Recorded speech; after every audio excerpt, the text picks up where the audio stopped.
Drinking a chai latte. Please don't come for me. I know that excessive amount of coffee is bad during pregnancy. That's why I only have it 1 or 2 a week, if at that. I'm not a big coffee drinker to begin with, but I do drink coffee when I am exhausted and tired, and that usually stems from the fact that I can't go back to sleep when I wake up around 3 or 4 in the morning, and I'm up for like an hour and a half just trying to fall back asleep, tossing and turning. So today coffee is very much needed. But today I am 22 weeks. The baby is the size of a spaghetti squash and about 15 ounces. A spaghetti squash in inches is about 11, so it has grown exponentially. And according to the Baby Center app, the baby can now hear faint sounds such as my heartbeat and I believe breathing as well. So I find that to be pretty cool.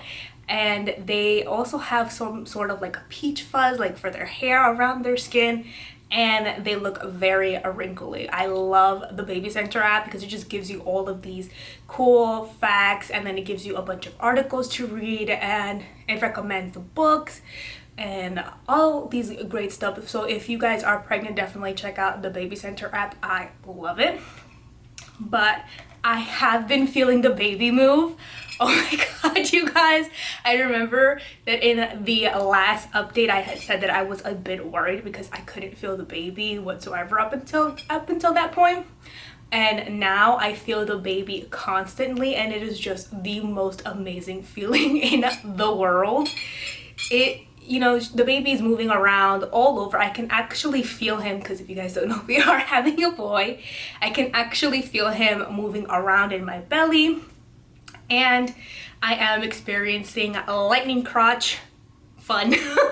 If you guys don't know what that is, it's just basically when the baby pushes up against your crotch and is just kicking and moving and all that good stuff. But it's like a quick little jolt, and you can tell when it's a lightning crotch. Like, you can tell it's very different from movements in your stomach.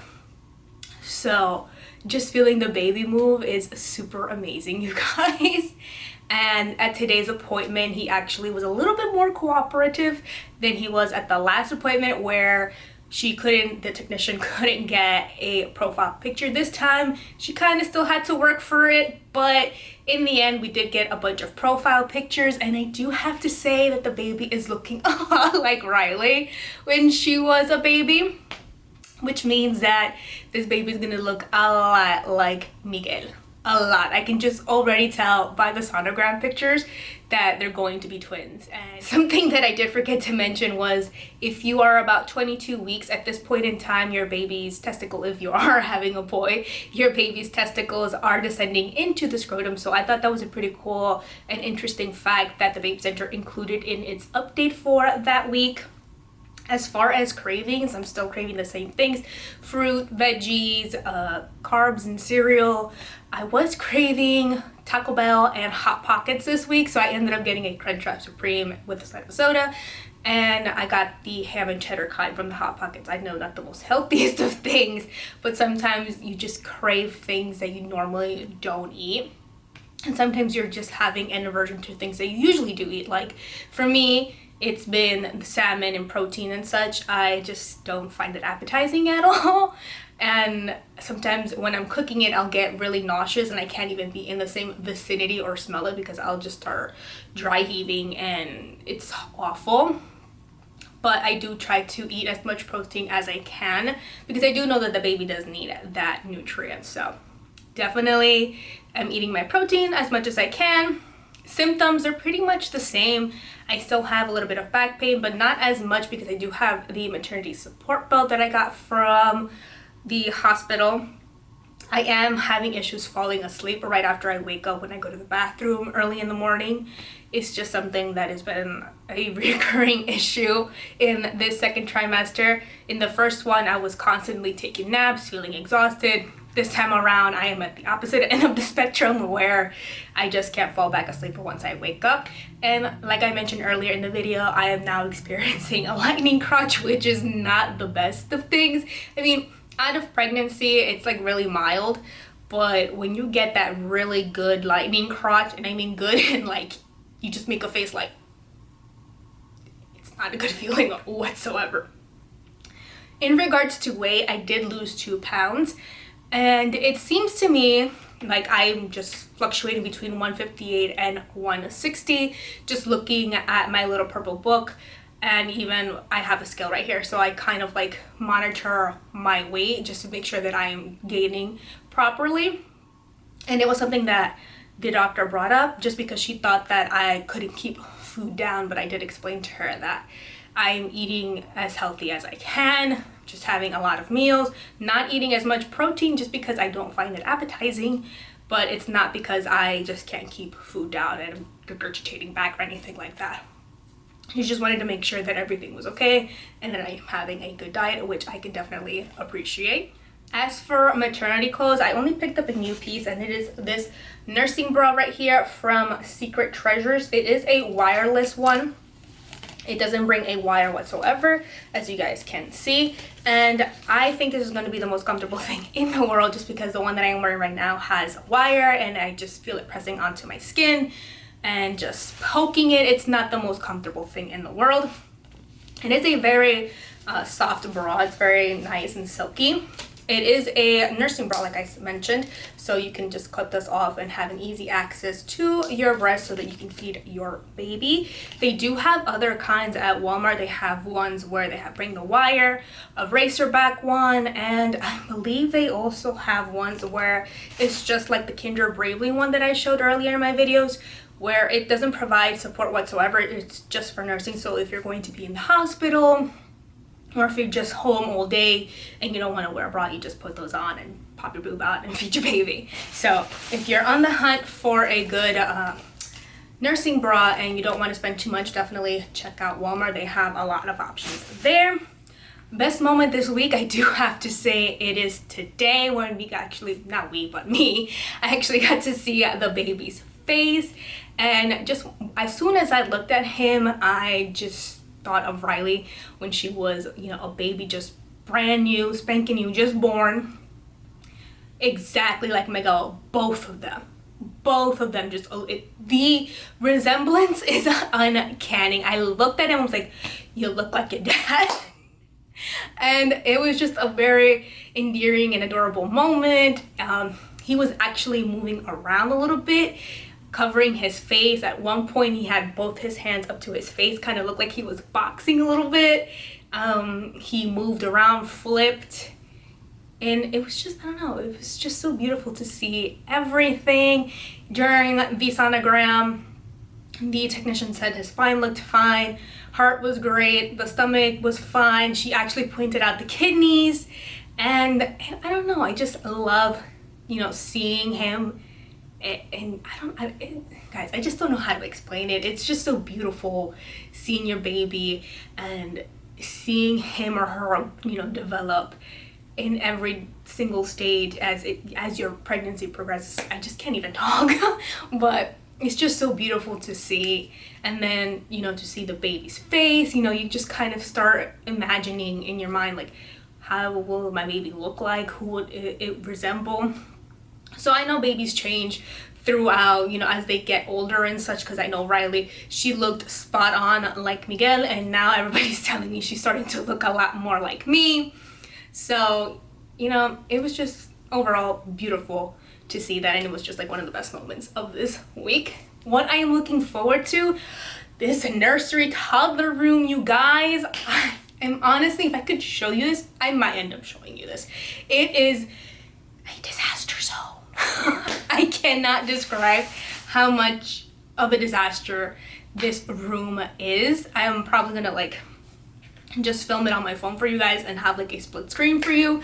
But we have the inflatable bed on this side. We have the crib, and like I mentioned in one of my videos, it's the catch-all chair right here. Blankets, pillows, Riley's toys. It's just a bunch of junk in there. We have to get that out. We have Riley's toys right here, a mirror, random mirror. I don't even know why it's here. Then we have, you know, the closet. I actually have this thing right here that I use for Riley's diapers. It's becoming a catch-all again too, just because you see a hat there. What's hat doing there? I don't even know. The closet, I have to organize it. It's just a mess.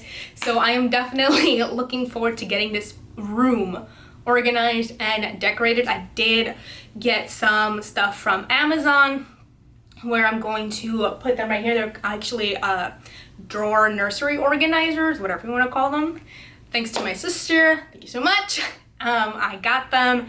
And I'm going to start, at least right now we don't have the baby's clothes, but at least put Riley's stuff there and have it look more organized than what it looks like right now. This drawer in the bottom is a bunch of blankets that I have to go through and see if I want to keep them or not. Some of them are more gender neutral, others are more girly. Then I also have to put an organizer in the closet. Like, it's just so much stuff to do, but I am looking forward to it. It's kind of like, you know, another way to prep for the baby and get really excited and just, you know, have everything set up, as well as for Riley too, because she is going to be sleeping here. So I want her to, you know, have her own space, make sure, you know, that she is, you know, not feeling jealous or anything like that. So I have to get a couple of books in regards to, you know, being a big sister and having a baby brother, a sibling, and, you know, just so that she can start getting used to the idea. She does mention the baby randomly throughout the day, gives my belly kisses, which I find really cute, and then sometimes she'll want to put the oils on my belly when I am actually putting on the cocoa butter. So I let her do those things just so that she can start forming a bond with the baby, so that once he gets here, it's not like a complete shock for her. So that is what I'm looking forward to. Like, I can't wait to just get the space clean, organized, and decorated. Lastly, I do want to mention what was discussed with Dr. Johnson. I have been seeing different doctors at different points of the appointments, just because I think they want you to get comfortable with each of the providers in the clinic, so that when you do give birth, you're not comfortable with just one provider and then it's a whole different doctor that's on call and you're just, you know, uncomfortable giving birth and such. So, which is a good thing, I think. In my opinion, it's a good thing to do. But at this appointment, you know, we discussed my weight. We discussed not so much in depth about my VBAC that I want to attempt, but she did mention that because of how the appointments were scheduled, this appointment was actually supposed to happen at 23 weeks, 4 weeks from when I actually had the appointment, where I had the anatomy scan. I had that at 19 weeks. So I should have had it at 23 weeks, but the way they scheduled it, I don't know, they just messed up or whatever. So because of that, I won't go into my next appointment until 6 weeks from now. And that is going to be a big appointment, because I'm going to have the glucose test done. I am also going to get blood work. I am also going to have to get, I think she said, the tetanus and diphtheria shot, if I'm not mistaken. It's like those 2 shots I know for a fact, but like I'm going to get those. And what else has she mentioned? Obviously have the appointment with her, but that's also when I'm going to get documents and paperwork for the 3rd trimester. I know, shocking, like that's coming up. But I'm going to get paperwork, and I think it's going to be of like who's going to be in the labor and delivery room with me, who, you know, is going to be my emergency contact, you know, things like that. And maybe probably like a birthing plan sheet, and probably discuss the VBAC in more detail. If not, she said that would be done at 32 weeks, where they're going to do a counseling, just, you know, do some calculations, see how much of a success rate I would have at doing a VBAC. I expressed that that's what I want to do. I don't want to have a repeat C-section. So she did mention that they're going to discuss their, you know, the risks of having a VBAC and the risks of having a repeat C-section. I did mention that I know that one of the biggest risks is having your uterus rupture, and she did agree that that's like one of the highest concerns of having a VBAC. So all that good stuff is going to be done between 28 and 32 weeks. I really hope that I can have a VBAC, just because, like I mentioned, recovery for a C-section is highly difficult, and with a toddler it's just going to be a lot, and then having a newborn, and on top of that, you know, we don't have as much help as here, so we would have to fly in help.